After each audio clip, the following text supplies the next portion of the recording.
हम अक्सर ऐसी-ऐसी छोटी-छोटी गलतियाँ करते हैं जो बाद में जाके अपनी ज़िंदगी को भी बर्बाद कर सकता है। आपकी ज़िंदगी को भी बर्बाद कर सकता है, आप सोच भी नहीं सकते। उनकी ज़िंदगी बर्बाद हो रही है, उनको खबर ही नहीं होता है। कुछ औरतें ऐसे होते हैं जो अपने दिमाग से काम नहीं लेते। वो सोचते हैं कि अपने शौहर को छोड़ के कहीं और जाके मुँह मारेंगे तो वो बहुत खुश रहेंगे, क्योंकि मैं नहीं चाहता कि किसी की ज़िंदगी में भी ऐसी बर्बादी आए। क्योंकि इससे ज़्यादा बर्बादी और कुछ नहीं हो सकता इस दुनिया में। अपने परिवार पूरा परिवार बिखर जाना, पूरा परिवार बर्बाद हो जाना, सिर्फ़ एक औरत के लिए। लेकिन ये प्रॉब्लम क्रिएट होता कहाँ से है? ये असल बात है। इस बात को आप लोगों को समझना चाहिए। नंबर 1, इस प्रॉब्लम का जड़ है 1 नंबर मोबाइल। बच्चों का पढ़ाई में भी बहुत असर पड़ता है इससे, क्योंकि माँ अपने बेटे को पढ़ने के लिए छोड़ देती है, खुद पढ़ने के लिए छोड़ देती है और माँ अपने मोबाइल पे बिज़ी रहती है। उन्हें लगता है कि वो अपनी बेटी की ज़िंदगी को बचा रहे हैं, वो अपनी बेटी की ज़िंदगी को सेव कर रहे हैं, लेकिन असल में वो अपनी बेटी की ज़िंदगी को बर्बाद कर रहे हैं अपने हाथों से। अकेला यहाँ तड़पता रहा, बिलखता रहा, रोता रहा, रो-रो के उससे फरियाद करता रहा।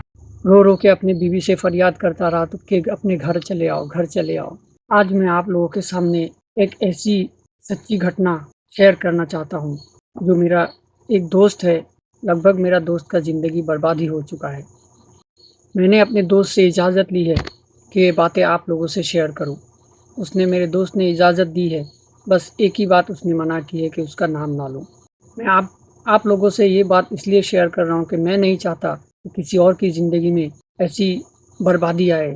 मैं चाहता हूँ कि आप लोग भी जानें इस बात को, आप लोग भी समझें इस बात को, क्योंकि हर किसी को इस दौर से गुज़रना पड़ता है एक ना एक दिन। इसलिए मैं चाहता हूँ कि आप लोगों से ये बातें शेयर करूँ, ताकि आप लोगों की ज़िंदगी में भी ऐसे कोई सवाल खड़े हों, तो आप लोग भी पहले सुधर जाएँ, आप लोगों की ज़िंदगी भी ऐसे ही बर्बाद ना हो। ये कहानी शुरू होता है 2011 से।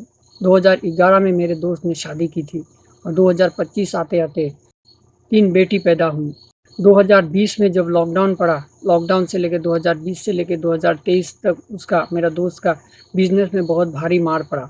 जब 2023 आया, 23 में उसने अपना बिज़नेस छोड़ने का फ़ैसला किया, क्योंकि उसको बहुत सारा नुकसान उठाना पड़ा। उसके बाद उसने 2023 में अपना बिज़नेस छोड़ दिया और घर में आके बैठ गया। घर में ही वो कुछ करना चाहता था, घर में रह के वो कुछ बिज़नेस करना चाहता था। लेकिन 2023 में जब उसने अपना बिज़नेस छोड़ा और अपना घर में बैठ गया, उसके बाद से ही उसका बीवी उसके साथ चिढ़ने लगा। 2025 आते-आते उसको मालूम पड़ गया कि 2023 से लेके 2025 आते-आते उसे पूरा यकीन हो चुका था कि उसके बीवी ही का किसी और मर्द के साथ, दूसरे गैर मर्द के साथ अफ़ेयर चल रहा है। और वो तब तक सबूत भी इकट्ठा कर चुका था, लेकिन वो किसी को बता नहीं रहा था, बस अपनी बीवी को मौका दे रहा था कि सुधर जाओ। एक पड़ोसी औरत भी थी, जिसके साथ उसकी बीवी अक्सर वो दोनों एक साथ बैठ के बातें करते थे। वो उसके घर जाती, वो उसके घर आती, अक्सर वो दोनों एक साथ बैठ के कुछ बातें करते थे। उसको धीरे-धीरे शक होने लगा इस औरत पर भी। जब वो उसका पति इस औरत से मिलने के लिए ना करती तो उसका बीवी उसको ऐसे देखती जैसे भूखा शेरनी अपने शिकार को देखता है, और उसका बीवी अक्सर उससे झगड़ा करता है, कोई भी बात सुनने के लिए तैयार ही नहीं होती है। कुछ भी बोले वो सुनने को तैयार ही नहीं होती है, अक्सर उससे झगड़ा करता है, लेकिन उसका शौहर उसे माफ़ कर देता है हर बार ये सोचकर कि आखिर मेरी बीवी है, एक दिन समझ जाएगी और एक दिन सुधर जाएगी और हमारे 3 बच्चे भी हैं। ऐसा सोचकर वो अपनी बीवी को माफ़ कर देता है, लेकिन अक्सर उसका बीवी उससे झगड़ता है, छोटी-छोटी बातों पे झगड़ता है, चिढ़ जाता है और अपनी मन-मर्ज़ी के मुताबिक अपने घर चली जाती है, अपने शौहर को पूछे बगैर। उसके घर उसके शौहर के घर से करीब 20 किलोमीटर की दूरी पर है, इसलिए उसको मौका मिल जाता है कि वो आसानी से अपने घर पहुँच सकती है। आज से करीब 5 महीने पहले उसने ऐसे ही झगड़ा किया, एक छोटी-सी बात को लेकर अपने शौहर से झगड़ा किया और उसके बाद में वो अपने घर चली गई। मायके जाके उसने अपने माँ और बाप को बोला, मुझे गाली दी, मुझे डाँटा, मुझे पीटा, हालाँकि ऐसा कुछ नहीं था। उसने ऐसा कुछ नहीं किया था। बीवी ही ऐसी थी कि छोटी-छोटी बातों पर उससे झगड़ा करती, लेकिन शौहर हर बार उसे माफ़ कर देता। ये सोच कर के आखिर मेरी बीवी है, मेरे बच्चों का सवाल है, इसीलिए ये सोचकर उसे माफ़ कर देती। लेकिन हर बार हर बार शौहर का माफ़ कर देना भी ये भी जायज़ नहीं था, क्योंकि हर बार वो छोड़ देगा तो उसे तो मौका ही मिल जाएगा। इसीलिए कभी-कभार उसका शौहर भी भड़क जाता है उस पे, उसे धमकियाँ देने लगता है कि तुम ये छोड़ दो, तुम ऐसा काम मत करो जिससे कि हमारा घर बर्बाद हो जाए, हमारा ज़िंदगी बर्बाद हो जाए। अपने बच्चों के बारे में सोचो, हमारे इतनी प्यारी 3 बेटियाँ हैं, उनके बारे में सोचो और तुम ये सब धंधा छोड़ दो, दूसरे मर्द के साथ बात करना छोड़ दो। मौका मिलने पर फ़ोन पे मैसेज करती, मौका मिलने पर फ़ोन पर बात करती, फ़ोन कॉल करती और रात को अपने शौहर के सोने का इंतज़ार करती। जब अपना शौहर सो जाता तब वो वीडियो कॉल लेके उसके साथ शुरू हो जाती बात करने के लिए, उसके अपने बॉयफ्रेंड के साथ, दूसरे गैर मर्द के साथ बात करने को शुरू हो जाती, रात को वीडियो कॉल करती। हत्ता कि इतना भी हुआ, जब उसे मौका नहीं मिलता यहाँ वीडियो कॉल पे बात करने के लिए, तभी वो अपने शौहर के साथ झगड़ा करती और झगड़ा करके मायके जाके बोलती है कि मुझे उसने गाली दी, मुझे मारा पीटा। हालाँकि ऐसा कुछ नहीं करता उसका शौहर। उसका शौहर बर्दाश्त से जब बाहर हो जाता है उसका, तब उसे थोड़ा धमकी देता है। बस इतनी सी बात है और मायके जाके झूठ बोलती है, क्योंकि उसे घर जाना था किसी बहाने से, क्योंकि उसे वीडियो कॉल पे बात करना था। और रात को वीडियो कॉल करती है, इतना गिर गई है वो कि वो रात को कॉल करते हैं दूसरे गैर मर्द के साथ, अपने कपड़े भी उतार के दिखा देती है। उसने सारा प्रूफ इकट्ठा कर लिया था, लेकिन वो किसी को बताने के लिए तैयार नहीं था, किसी को बता नहीं रहा था, क्योंकि आखिर उसका बीवी तो है। लेकिन अपने घर गई, घर जाने के बाद 1 महीना 5 रोज़ वहाँ रही। 1 महीना 5 रोज़ में उसके माँ और उसके बाप ने एक बार भी अपने दामाद को फ़ोन करके ये नहीं पूछा कि आखिर हुआ क्या है। अपनी बेटी की बात सुनी और उसे घर बैठा के रख दिया कि चलो, दामाद का दोष है, हमारा बेटी निर्दोष है, उसे गाली क्यों दी, उसे मारा पीटा क्यों, ऐसे सोचकर उसे घर के अंदर बैठा के रख दिया। और 1 महीना 5 दिन बेचारा अकेला यहाँ तड़पता रहा, बिलखता रहा, रोता रहा, रो रो के अपनी बीवी से फरियाद करता रहा तो कि अपने घर चले आओ, घर चले आओ। वो कितना भी मैसेज कर लेता, लेकिन उसका बीवी जो है वो उसे जवाब नहीं देती। कितना भी रो लेता, उसे कोई फ़र्क नहीं पड़ता।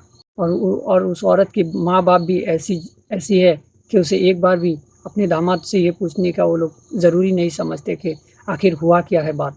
अब सिर्फ़ अपनी बेटी का बात सुन के उसे घर बैठा के रख देते कि हमारी बेटी निर्दोष है, उसने गाली दी तो हमारी बेटी को हमें नहीं भेजना, ऐसे सोच के उसे घर बैठा के रख देते। लेकिन इधर शौहर अपना जो प्रूफ है वो सब इकट्ठा करके चुपचाप बैठा हुआ था।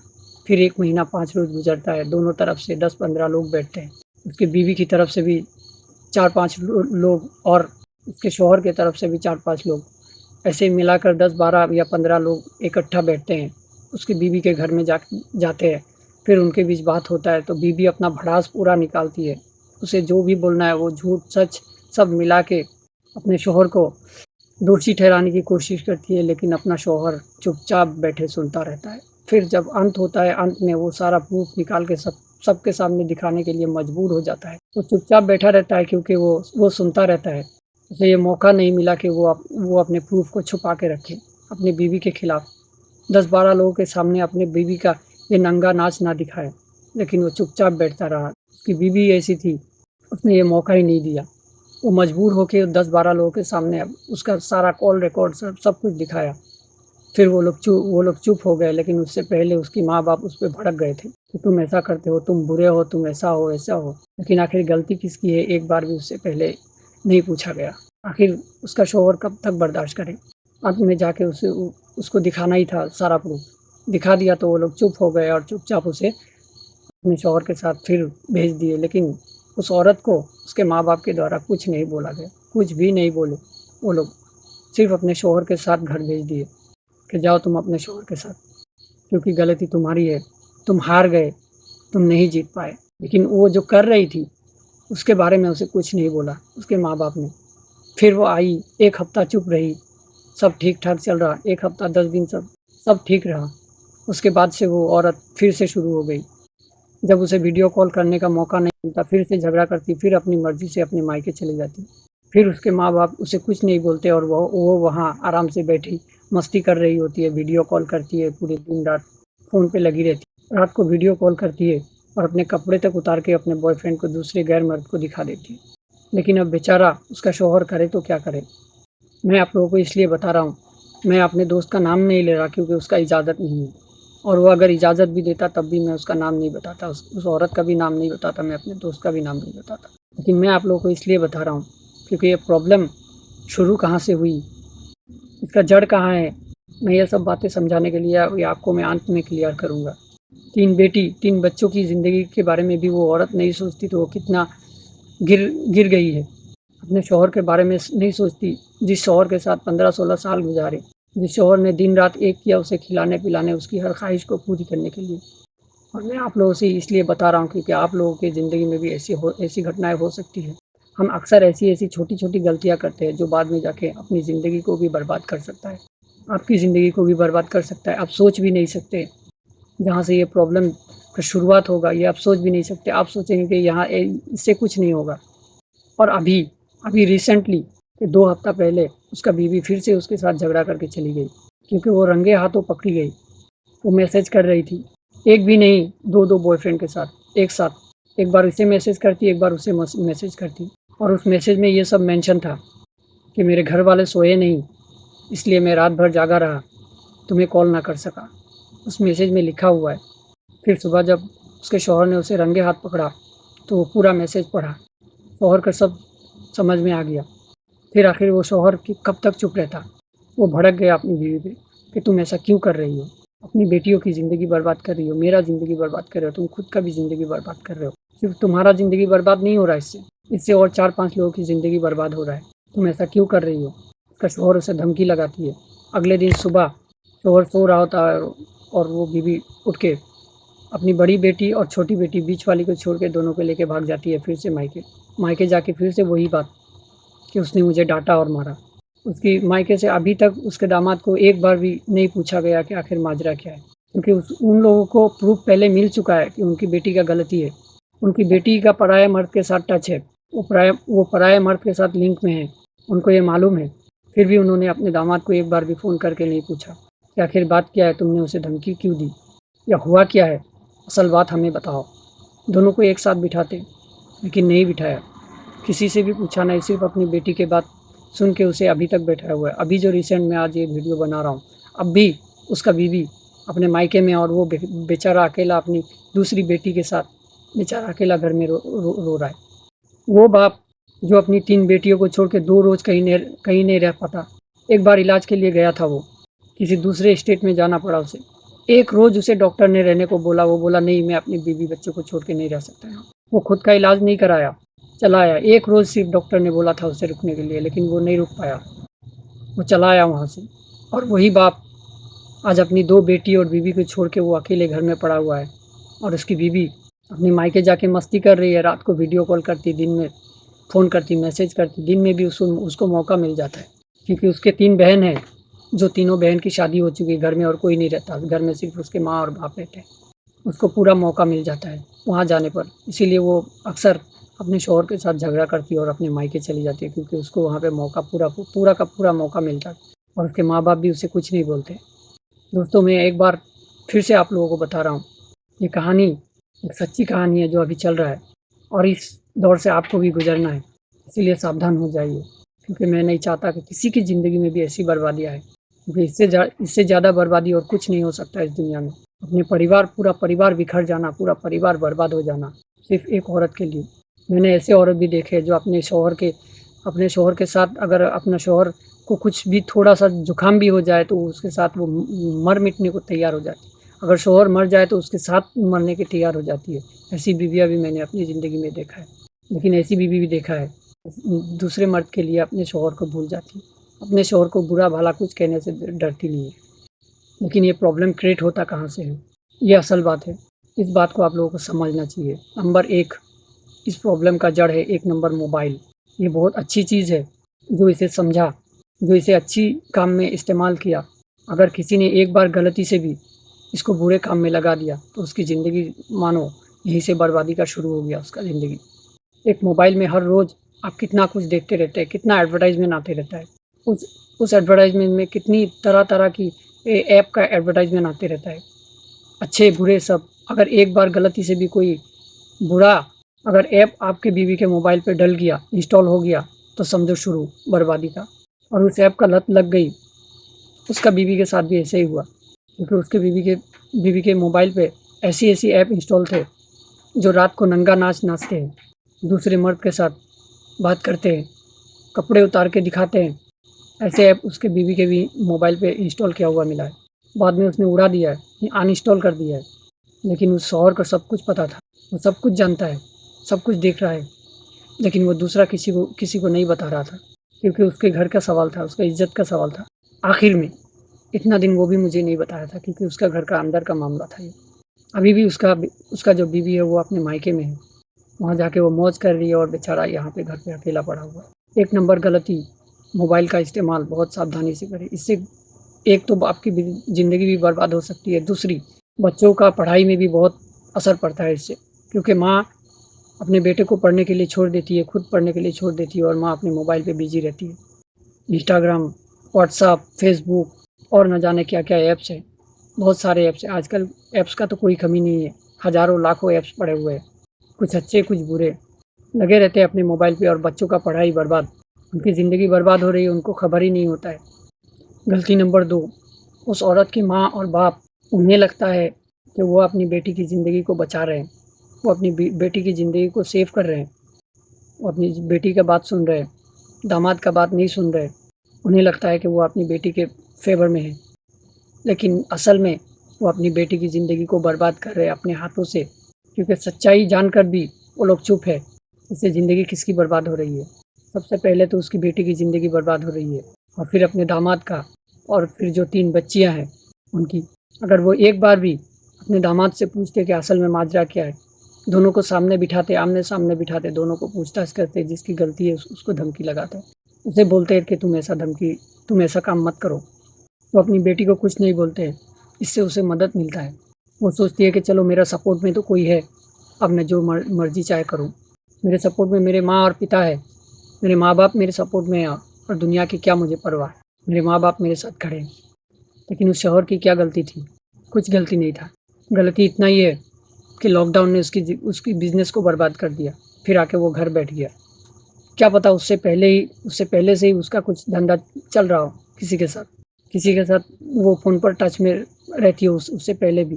लेकिन जब से उसका शौहर घर में रहने लगा, तब से उसको मौका नहीं मिल रहा था उससे बात करने या किसी से मिलने का, क्योंकि वो पूरा दिन घर में नहीं रहता था। पहले मौका मिलता था, फिर बाद में उसे मौका नहीं मिलता।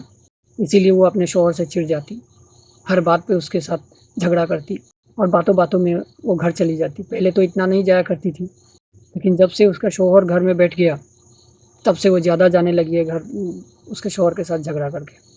ये गलती, अगर आप भी अपने किसी बेटी को कहीं शादी दिए हैं, तो ये गलती आप भी ना करें।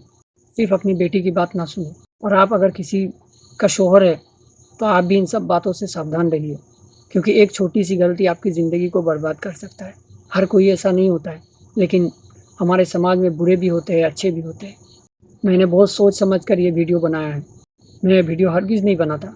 मैं सिर्फ़ इसलिए बना रहा हूँ क्योंकि इस दुनिया में जितना भी इंसान है, सब मेरे दोस्त हैं। जितना भी इंसान है, सब मेरे दोस्त हैं, और मैं नहीं चाहता कि किसी की ज़िंदगी में भी ऐसी बर्बादी आए, क्योंकि इससे बड़ी बर्बादी और कुछ दुनिया में हो ही नहीं सकता किसी के लिए। अपना घर बर्बाद हो जाना, अपना परिवार बर्बाद हो जाना। कुछ औरतें ऐसे होते हैं जो अपने दिमाग से काम नहीं लेते। वो सोचते हैं कि अपने शौहर को छोड़ के कहीं और जाके मुँह मारेंगे तो वो बहुत खुश रहेंगे। लेकिन कितने दिन तक? 2 महीने, 6 महीने, 1 साल, उसके बाद उन्हें पता चल जाता है अपनी औकात। उसके बाद घर आके बैठ जाते हैं और उनकी ज़िंदगी बर्बाद। उनको ये समझ नहीं आता जब वो ये सब करते हैं। इसलिए मैं नहीं चाहता कि आपकी ज़िंदगी में भी ऐसी तबाही आए। इसीलिए मैं ये वीडियो शेयर कर रहा हूँ आपसे। अब मेरा दोस्त जो है वो अकेले घर में है।